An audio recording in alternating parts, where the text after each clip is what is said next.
Good evening, students. Today we are going to discuss addition and subtraction of fractions. So you open task 5.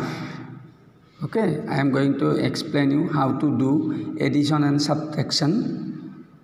Okay, the methods are same, both are same. Addition and subtraction of fractions, the methods are same. Okay, so first I am going to give you one example.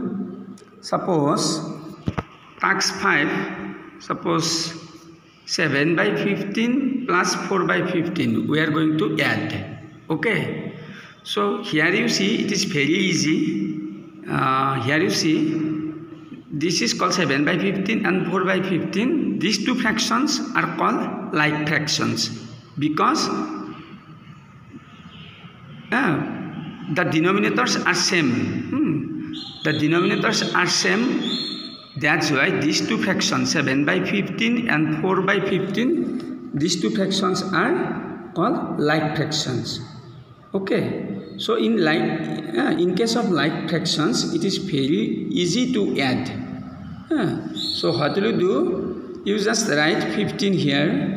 This is called divider. Okay, this symbol is called divider, and you write 15 here. So after that, you just add the numerator 7 plus 4 like that. Okay, you get 11 by 15. Okay, this is very easy one. Suppose another example, 6 by 8 plus 18 by 8. These two fractions are also like fractions because denominators are same. So in case of same denominators, you just write 8 here, and after that you just add all you just add the numerators. Okay, so 6 plus 18 you get 24. So 24 by 8. Okay, now 24 by 8 you should try to simplify. You should try to make lowest term. Okay, so ki koriba 24 by 8 ekhini 24 by 8 boli thole tumi gote marks napaba, full marks napaba. Etuk tumi lowest term koribo lagibo. Lowest term means 24 by 8 ok tumi sabo lagibo je 24 aru 8 ok কোনোবা এটা নাম্বাৰেৰে divide যায় নেকি, কোনোবা এটা বিশেষ নাম্বাৰেৰে দুটাকে divide যায় নেকি, মানে 8 কো ডিভাইড যাব লাগিব 24 কো ডিভাইড যাব লাগিব, যায় নেকি তুমি হেতু চাব লাগিব। সোৱা আগৰ ম্যাথছটো সোৱা মকো 11 by 15 আছিল। 11 by 15 ৰ এইটো এনসাৰ, কাৰণ এইটোৰ 11 and 15 এই দুটা কোনো নাম্বাৰেৰে ডিভাইড কৰিব নোৱাৰি। দুটাকে কোনো এটা নাম্বাৰেৰে ডিভাইড কৰিব নোৱাৰি। পাৰি 11 ক 11 দি ডিভাইড কৰিব পাৰি, 15 ক 3 ৰে পাৰি, 5 ৰে পাৰি, তেনেকৈ পাৰি, কিন্তু দুটাকে সেম নাম্বাৰেৰে ডিভাইড কৰিব নোৱাৰি কাৰণে এইটো এনসার। ওকে, কিন্তু ইয়াত কি হয়, ইয়াত 24 by 8 পালো আমি। 24 by 8 সোৱা 2 ৰে ডিভাইড যায়নে, গতিকে আমি ইয়াত ডিভাইড 2 পাতিলো, ইয়াতো 8 divided by 2 পাতিলো। সো ডিভাইড কৰাৰ পিছত আফটাৰ ডিভাইডিং উই গেট 12, উপৰত পালো 12 আৰু ইয়াতে পালো 4।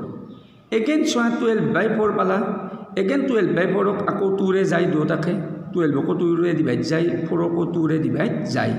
সো আকৌ ডিভাইড কৰিলো আমি, ডিভাইড সিম্বল দি এনেকে 6 by 2 পালো। আকৌ 6 by 2 6 আৰু 2 ৰে ডিভাইড কৰিব পাৰি, আকৌ ডিভাইড সিম্বল দিলো দুটাতে এনেকে 2 ৰে ডিভাইড কৰিলো। আমি কি পালো, উপৰত পালো 3, তলত পালো 1, মানে 3 by 1। 3 by 1 means 3 ক 1 ৰে ডিভাইড কৰা বুজাই, হয়নে?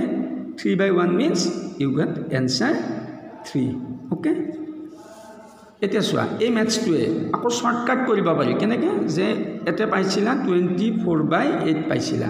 এতিয়া তুমি যদি জানা যে 24 by 8 ক স্যাৰ ডাইৰেক্ট 8 ৰে ডিভাইড কৰিব পাৰি দেখোন, দুটাক 8 ৰে ডিভাইড যায় অজায়, গতিকে তুমি যদি ইফ ইউ নো, যদি তুমি জানা যে 8 ৰে 24 আৰু 8 ক 8 ৰে ডিভাইড কৰিব পাৰি, তেতিয়াহ'লে তুমি ডাইৰেক্ট 8 কৰি দিবা। 8 by 8 তেতিয়া তুমি কি পাবা 3 by 1 একে পাবা answer will be same so যদি তোমাৰ মনত নাহে যে 8 এৰে স্যাৰ ডিভাইড যায় না যে নাজানো তেতিয়া হলে তুমি এনেকে 2 ৰে কৰি আহি থাকিবা অলপ দীঘল হ'ব ম্যাথছ টো বেলেগ একো নাই অলপ দীঘল হ'ব কিন্তু ইয়াত যদি তুমি জানা যে স্যাৰ 24 আৰু 8 ক 8 এৰে ডিভাইড যায় দেখোন তেতিয়া হলে 8 পাতি দিবা যদি নাজানা এনেকে 2 ৰে অলপ দীঘল হ'ব এনেকে কৰিলে না এনেকে কৰিলে শৰ্টকাট হ'ব হেতুৱে সো আকৌ কিছুমানে এনেকে ডিভাইড সিম্বল দি কৰে আৰু কিছুমানে কি কৰে সবা আমি 24 by 8 পাইছিলো আগৰখিনি একে হ'ব এইখিনি 24 by 8 পাইছিলো